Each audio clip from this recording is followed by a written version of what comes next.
in this country and probably in every country. We're calling it the Great American Recovery Initiative. I'm grateful to be joined by co-chairs of this sweeping new effort, Secretary of Health and Human Services Robert F. Kennedy Jr. and Senior Advisor to the White House Great American Recovery Initiative, Katharine Burgum. Thank you both very much. Thank you, Katharine. Thank you, sir. Thank you. Where's Bobby? Bobby. Hello, Bobby. Come here, give me a hand. I love Bobby. You're doing a great job, Katharine. All right? Do we think so? Who's doing a better job, him or your husband? Maybe your husband. He's doing a good job. I'm just getting started, sir. They're both doing very well, and now you're going to do better than both of them. Thanks as well to Attorney General Pam Bondi, Secretary Doug Burgum, Secretary Scott Turner, Secretary Doug Collins, Special Envoy Steve Witkoff, who's got some pretty good news, Chief of Staff Susie Wiles, FDA Commissioner Dr. Marty McCary, NIH Director Dr. Jay Bhattacharya. Oh, I've gotten good at that, Jay. Administrator of the Centers for Medicare and Medicaid Services, Dr. Mehmet Oz, who's doing a fantastic job, and Director of the Office of National Drug Control Policy, Sarah Carter. I also want to introduce a great friend of mine who happened to be here, and he's very much committed to this. He knows how important it is for our country. He's built a tremendous American company. It's called WeatherTech. I guess you've seen the ads. I've seen the ads. I think they're great ads, but more importantly, it's a great product. David McNeil. David, congratulations on what you've done. It's incredible. Thank you, Mr. President. Thank you. Really great. And the president of WeatherTech, Ryan Granger. Ryan, congratulations. What a great job. They built an American company, and it's a thriving company, too, so with a great product. It's great to be here in America. You know, when I was in the private sector, I'd always buy the floor mats, but now that I'm president, I no longer have to buy floor mats. But you made a great floor mat, and you still do, and lots of other things. Many of those with me today have personally known the heartache of a loved one taken by drug or alcohol addiction. I do. Just like millions of American families, every year we lose an estimated 300,000 people to drug and alcohol abuse, and the real number is probably much, much higher than that. Thankfully, drug overdose deaths plummeted by 21% in the last year. We're working very hard on it. We've closed the southern border, seized over 47 million fentanyl pills and 10,000 pounds of fentanyl powder. That's a record, and I have formally designated Dr. And I'll tell you what, we have a group of doctors, some of them behind me, who have just been incredible, and they've really wanted this, designated the drug cartels as foreign terrorist organizations. And for some reason, they didn't want to do that until we came along, but they are indeed foreign terrorist organizations. With our action in the Gulf of America, that sounds so nice when I hear the Gulf of America. Drugs entering our country by sea are down 97%. So when you see the boats being hit, those boats kill on average 25,000 people a boat. So that's 25,000, I would assume mostly American lives, but lives are being saved. Now we're taking a bold action to help Americans struggling with all forms of addiction so they can get the help and the support that they need to free themselves from the horrible burden of dependency. The Great American Recovery Initiative will bring together federal, state, local, and private sector resources to support addiction, recovery, treatment, and prevention. And it will help mobilize the full resources and authority of the federal government to help stop this tremendous plague. And I'd now like to invite Secretary Kennedy to start, and then Katharine Burgum, and then I'll sign the order, which I've just signed, and wanted to make sure the signature was good. Took my time, and let me just see. Pretty good, pretty good. Let's give it a 10, okay, for Katharine. But I'd like Bobby to say a few words, and Katharine. Thank you very much, everybody. Please. Mr. President, thank you for your leadership, for signing an executive order that tells the truth about one of the greatest challenges that our country faces. Addiction is not a moral failure. It is a disease. It's chronic. It's treatable. And for too long, our nation has responded with fragmentation, with stigmatization, and silence instead of science, compassion, and coordination. Today, President Trump changes that. With the Great American Recovery Initiative, we finally bring the full strength of the federal government together across healthcare, law enforcement, housing, labor, faith communities, and the private sector to save lives, restore families, and rebuild communities that addiction has hollowed out. Nearly 50 million Americans suffer from substance use disorder. Many never receive treatment. Even more don't believe that help is possible. That is not because recovery doesn't work. It's because our systems have failed to reach the people where they are early enough, long enough, and with dignity. This initiative fixes that. We will align federal programs instead of letting them operate in silos. We will set clear, measurable goals and report honestly to the American people. We will use evidence-based care, modern science, and continuous support, just as we do for heart disease, diabetes, and other chronic illnesses. We will focus on prevention before addiction takes hold. We will intervene early. We will expand access to treatment that leads to real long-term recovery. And we will support reentry because recovery does not end when treatment ends. It succeeds when people return to their families, their jobs, and their communities with purpose and with hope. As co-chair of this initiative alongside of Catherine Burgum, whose leadership and commitment strengthens this work, I pledge urgency, accountability, and honesty. Catherine and I share the experience of having been addicted and long-term recovery. But almost everybody in this room and almost everybody in our country has been touched by addiction. Steve Witkoff, who is here, had an extraordinary son, Andrew, who was a superstar boy, a straight A student, an athlete, and a wonderful leader, and lost that son to addiction. President Trump has talked about his own family's struggle with addiction. All of us are touched. If it touches these people, it can hurt every American. And President Trump has often talked about, with compassion, about the families who lose children to this disease. 100,000 children a year until recently. Now it's about 76,000. Those families are devastated forever. And the cost to our country, not only in dollars, but in just the malaise and the despair that it imposes, is incalculable. We are going to listen to states, localities, frontline providers, and tribal nations. We will partner with communities and faith-based organizations. We will work with employers, clinicians, and recovery leaders who know what works on the ground. President Trump has already acted decisively, securing the border against deadly drugs, signing the Halt Fentanyl Act, strengthening treatment programs, expanding access to naloxone, medication-assisted treatments, and investing billions in prevention and recovery. This executive order builds on that record and accelerates it. Recovery is not a side issue, it's an economic issue, a workforce issue, a family issue, a national security issue. When Americans recover, communities grow stronger. When families heal, children thrive. And when we confront addiction with courage instead of complacency, we reclaim the promise of our country. This initiative is about life, it's about responsibility, and it's about building a great American recovery together. With this executive order and with major announcements that I will announce next week, we are taking decisive action to make America healthy again. Thank you. Thank you, Bobby, and great job.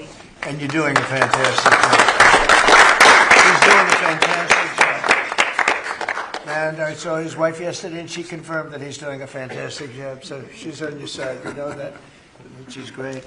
And Oz, thank you for being here. We appreciate it. Catherine, please, go ahead. Thank you, Mr. President. Thank you so much. Your leadership today, relative to this announcement about the Great American Recovery, is a gift to all Americans who are suffering from the brain disease of addiction. I also want to thank First Lady Melania Trump for her leadership during your first administration, and now the work she's doing championing youth and children, especially related to foster care, where early trauma and instability are often consequences of the disease of addiction. Addictions touch this administration in real and profound ways. President Trump, you've openly spoke about your brother Fred, who struggled with addiction, shaped your life and your understanding of this disease. And Susie Wiles carries the lived experience of her father, the late, great Pat Summerall, whose recovery journey became a source of hope for millions. Vice President Vance has shared his story of his mother's battle and recovery. And as Secretary Kennedy just said, he brings his own lived experience, proof that recovery is not theoretical, it is possible. These stories matter because they are not isolated.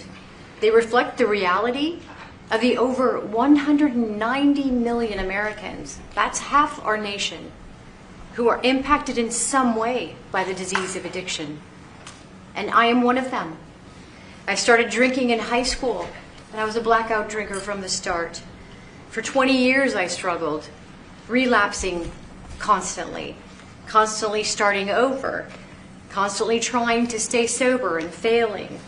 I reached a point where I truly did not believe there was one single reason for me to keep living, and I was suicidal at the end of my drinking. One day I was out walking alone. I didn't have faith. I wasn't religious, but something in me said I should ask for help. And out loud to no one, because it was just me, I said, I don't know if anyone is there, but I need help. And that was the day I became sober. 15 years later, I found myself somehow standing in front of people as First Lady of North Dakota, thanks to him.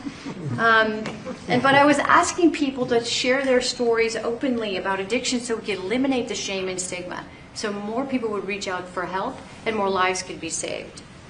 And today I'm standing here in this incredibly beautiful Oval Office. And if not for the grace of God, I would not be alive today with over 23 years in recovery.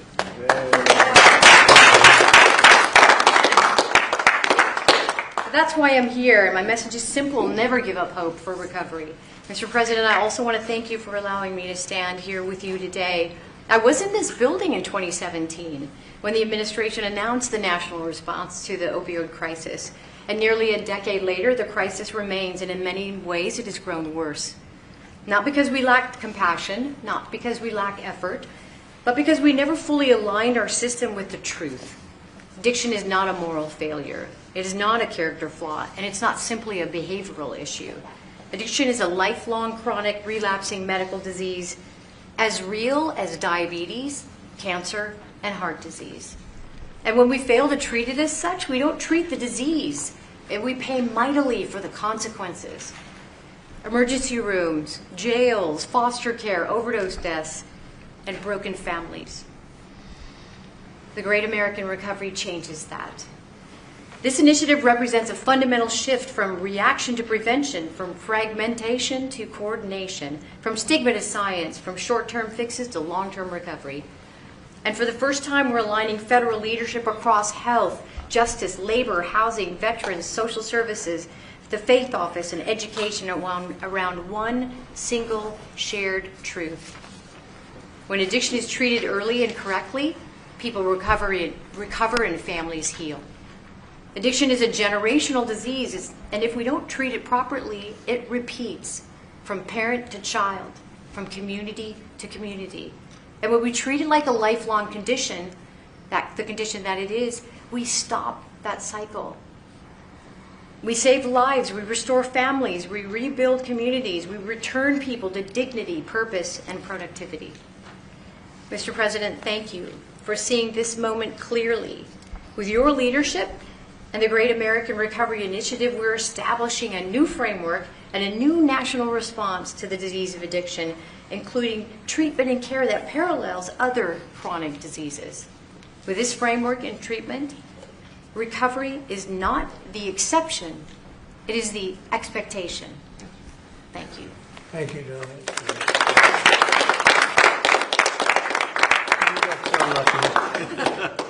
You know, I saw them riding horses in a video, and they said, "Who is that?" I was talking about her, not him. And they explained it. I said, "I'm going to hire him because anybody has somebody like you to be with. It's an amazing tribute, and it's a great couple, amazing couple." And she's very much a part of his big success. He was a fantastic success, as you know.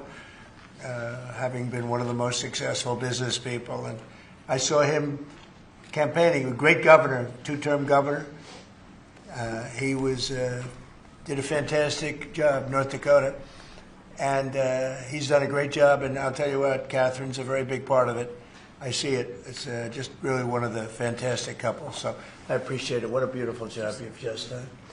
And I'm going to give this to you, and you can figure out what you're going to do with Bobby. You know. But let's have a good picture of the two of them and everyone else. And I'd like to ask Steve Whitcuff also to say a couple of words when we're finished, because he's a very special person who I knew very well, an incredible person. So if you don't mind, Steve, I'll ask you to do that in just a second. All right? Please, Bob.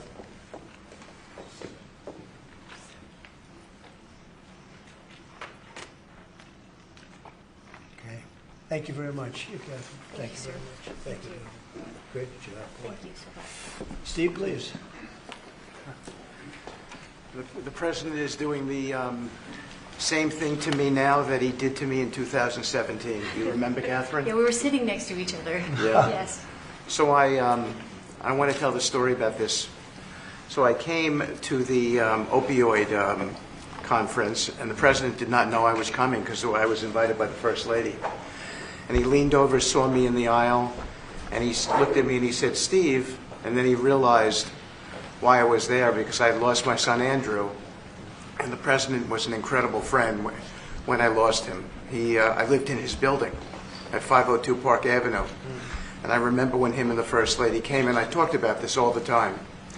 And so he took my hand, and he said to me, "Come on up to the stage and tell the world about your boy Andrew."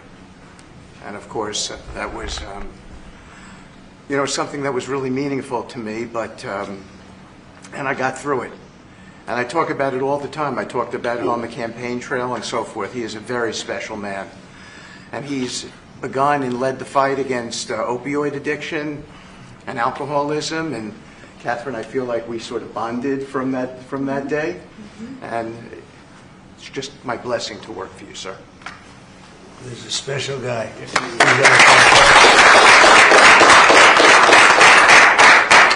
He and a group of people, Jared helped and others helped. Steve, peace in the Middle East, and we're there. Yes. A couple of little flames, but they're very little by comparison, and they'll go out quickly. Yes. They're already going out. And he's now trying very hard to settle up with Russia and Ukraine, and I think a lot of progress is being made there. And I told that Russia's not doing any shooting for a period of time during this horrendously cold weather. Because of you. So we asked President Putin if they could stop the shooting for a week. They're being hit with proportionately the kind of cold that we're being hit. It's much colder in Ukraine to start off with, but it's really cold now, and he agreed to do that. We appreciated that very much. It's a nasty war. It's a nasty, nasty war. Would anybody else have anything to say? I can say that I am extremely late, but that's okay. Don't worry about me. Would anyone else have anything to say? Doug, you're doing a fantastic job, and we appreciate it. Marty, you are really something special. Everyone's talking about you. Every time, if I don't mention Marty, Bobby always mentions it.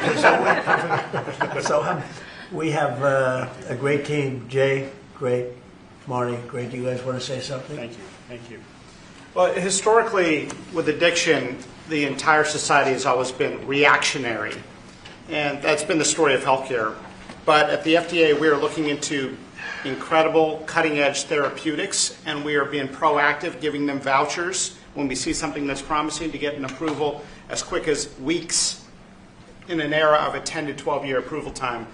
And the ultimate therapeutic is community, houses of worship, addressing loneliness. And so that's part of the MAHA agenda, thanks to Bobby's. Thank you, Mr. President. Thank you very much. Great job. Thank you. Jay? Mr. President, in 2018, you launched the HEAL initiative, helping to end addiction long-term at the NIH. It's paid fruit. It's yielded fruit. The ingenuity of small business has developed products that can deal with pain without opioids. The naloxone, which saves lives. Right. That was the fruit of NIH. And for the kinds of investments under your administration that you've made, starting from from the first Trump term to now, will continue to pay dividends. The kind of research that the NIH is doing will help turn the tide, make people's lives so much better, restore families. All of the addiction that we've seen, the 80,000 deaths we saw, the huge spike in addiction deaths, during the first Biden term, is going to be a thing of the past, and I'm so proud to be part of And this. fellas, some great things happening, right? Yeah. Marty, there's great, really great things happening, I hear. And some pretty big announcements over a short period of time, right? Yep. Moving drugs over the counter so you don't need a prescription. Yeah, right. Naloxone, which treats opioid, is one of those drugs. And we're being proactive with synthetic 7-OH, a new opioid that's showing up. And we're working with the DOJ on addressing that because chemists are coming up with new opioids faster than the government has been able to keep up. We're going proactive on these new chemicals. That's great. No, I hear fantastic things. Thank you all very much. We really appreciate it a lot. Thank you, Oz. He's doing a fantastic job. Thank you all very much. I appreciate it. Thank you, please. Thank you. Mr. President, can you respond to the new Fox poll that says people think ICE's tactics are too aggressive? Photographers, reporters, we're done. Thank you. Cameras, we're going. Thank you, press. Thank you, guys. Thank you.